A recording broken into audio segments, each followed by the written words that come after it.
은퇴를 앞두거나 이미 은퇴를 경험한 사람들에게 공통으로 찾아오는 감정이 있다. 이제 나는 누구인가? 라는 질문이다. 직함이 사라지고 매일 출근하던 자리에서 물러나면 생각보다 빠르게 삶의 중심이 흔들린다. 월급이 줄어드는 것보다 더 크게 체감되는 건 존재감이 줄어드는 느낌이다. 그래서 많은 사람들이 은퇴 이후에도 이전의 생활 수준, 특히 남들에게 보이던 소비 수준을 유지하려 애쓴다. 차를 바꾸고 모임에서 계산을 도맡고 예전 직함을 은근히 꺼내며 스스로를 증명하려 한다.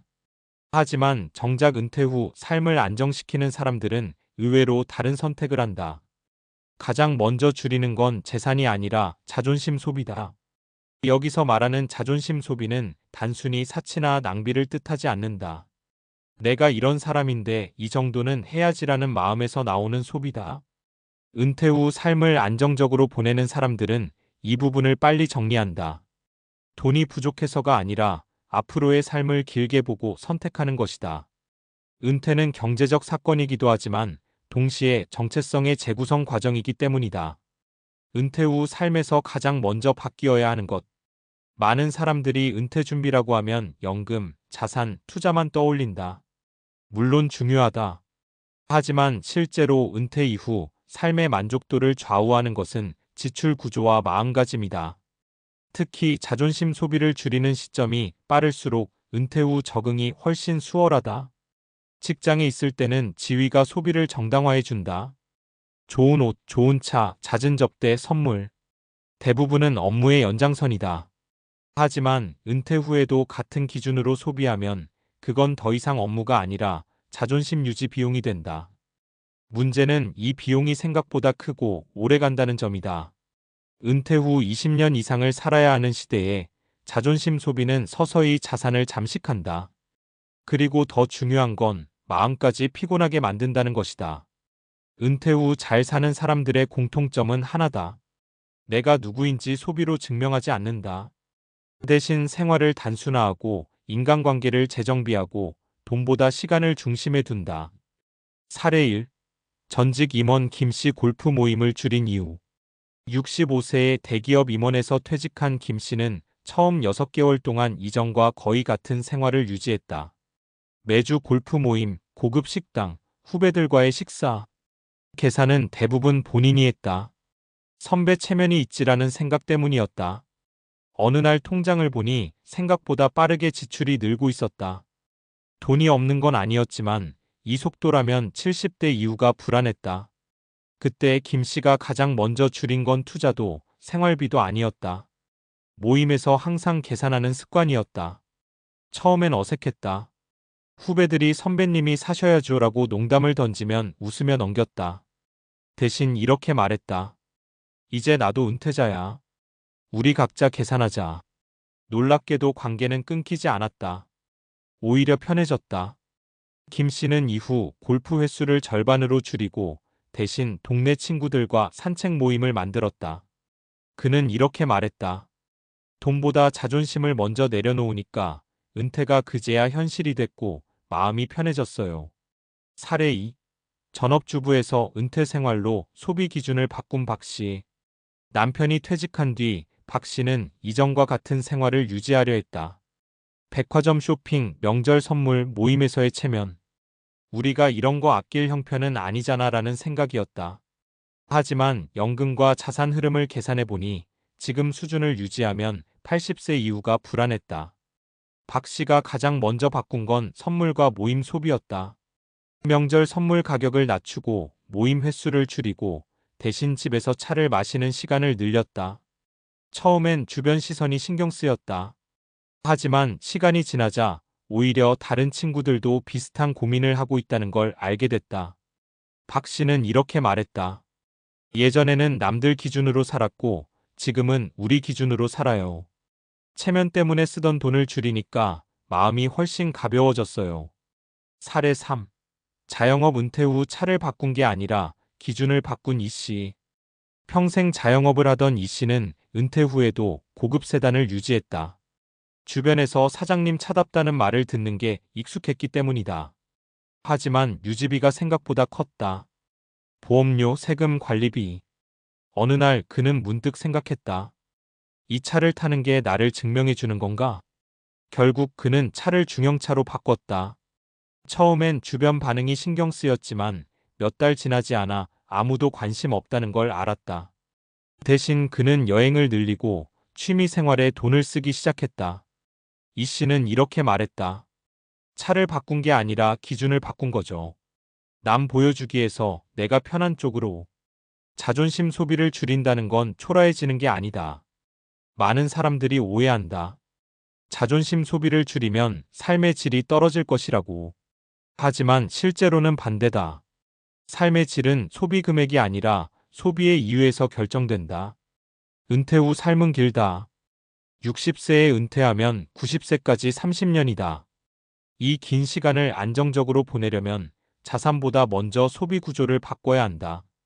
특히 체면과 비교해서 나오는 지출을 정리하는 것이 중요하다. 자존심 소비를 줄인다는 건 스스로를 낮추는 게 아니다. 오히려 직함 없이도 괜찮은 나로 살아가는 연습이다. 그리고 이 연습이 빠를수록 은퇴 후 삶은 훨씬 편해진다. 은퇴 준비의 핵심은 결국 이것이다. 얼마를 모았느냐보다 어떤 기준으로 쓰느냐.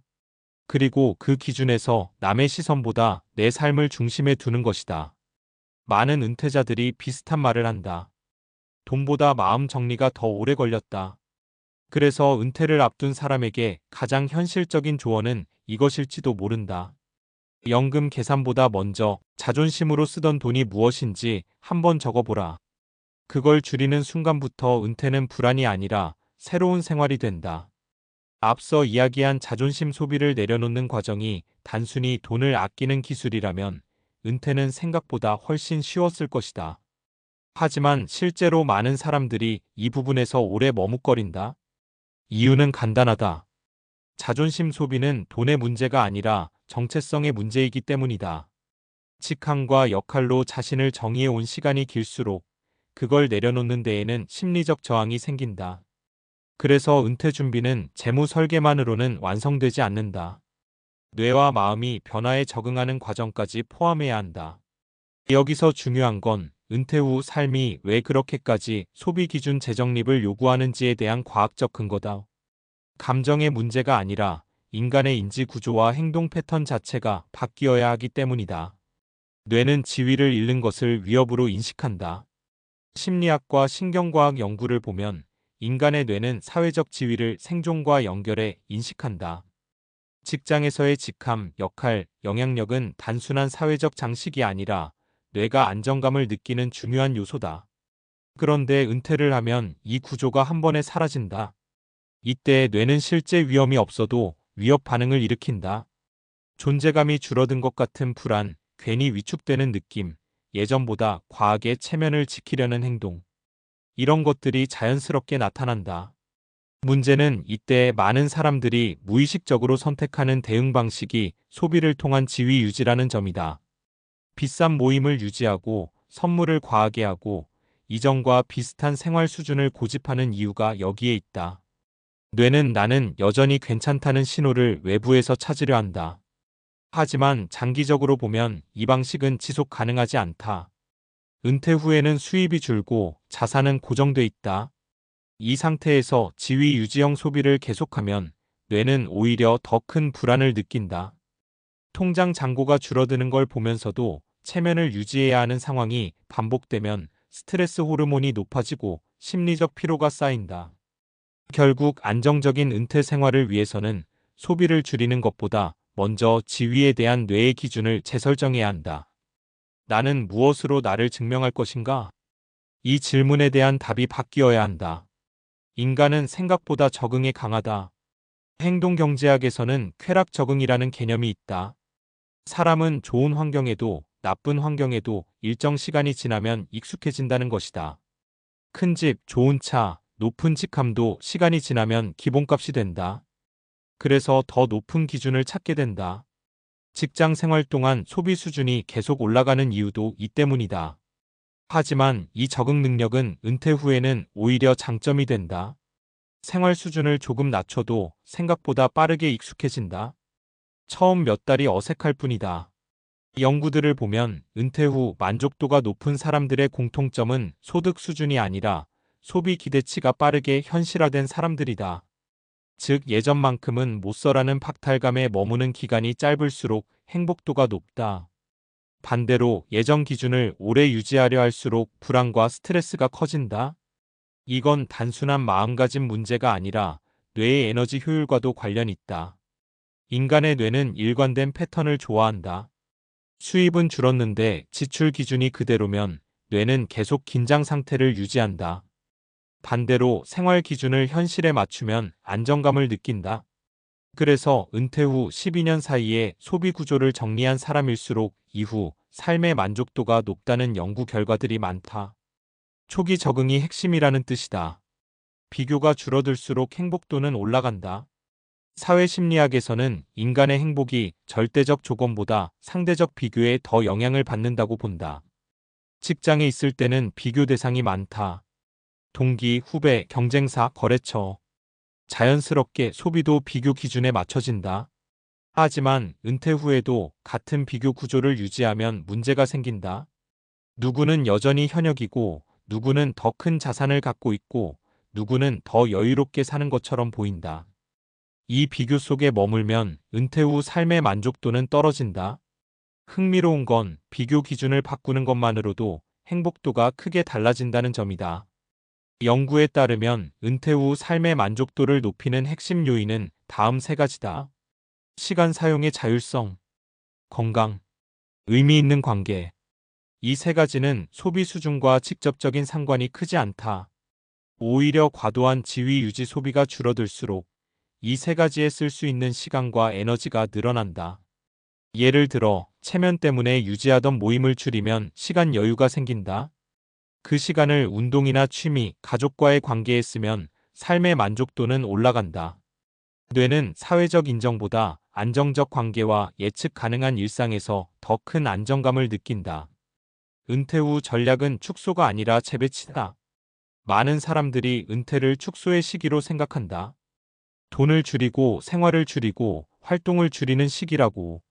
하지만 실제로 잘 적응하는 사람들은 이렇게 생각하지 않는다. 재배치의 시기로 본다.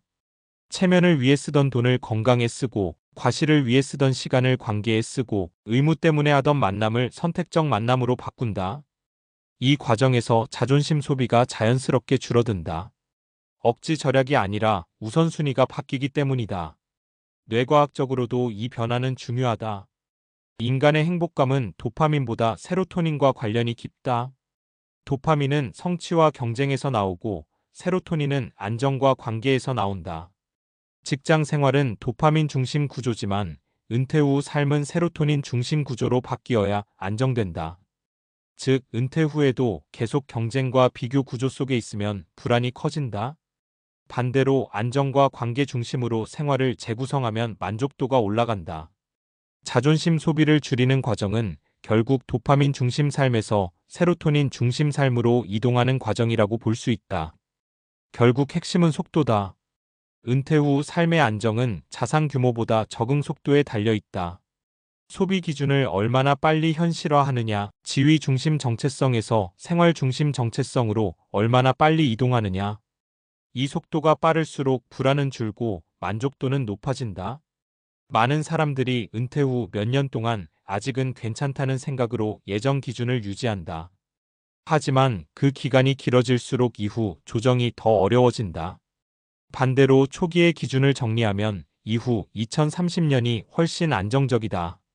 그래서 은퇴 준비에서 가장 현실적인 전략은 이것이다. 재산을 늘리는 것만큼 소비의 이유를 점검하는 것. 그리고 체면에서 나오던 지출을 삶의 질로 재배치하는 것. 은퇴는 잃는 시기가 아니라 기준을 다시 정하는 시기다. 직함이 사라진 자리에 남는 건 결국 생활이다. 그리고 그 생활을 편안하게 만드는 건 많이 쓰는 능력이 아니라 잘 내려놓는 능력일지도 모른다.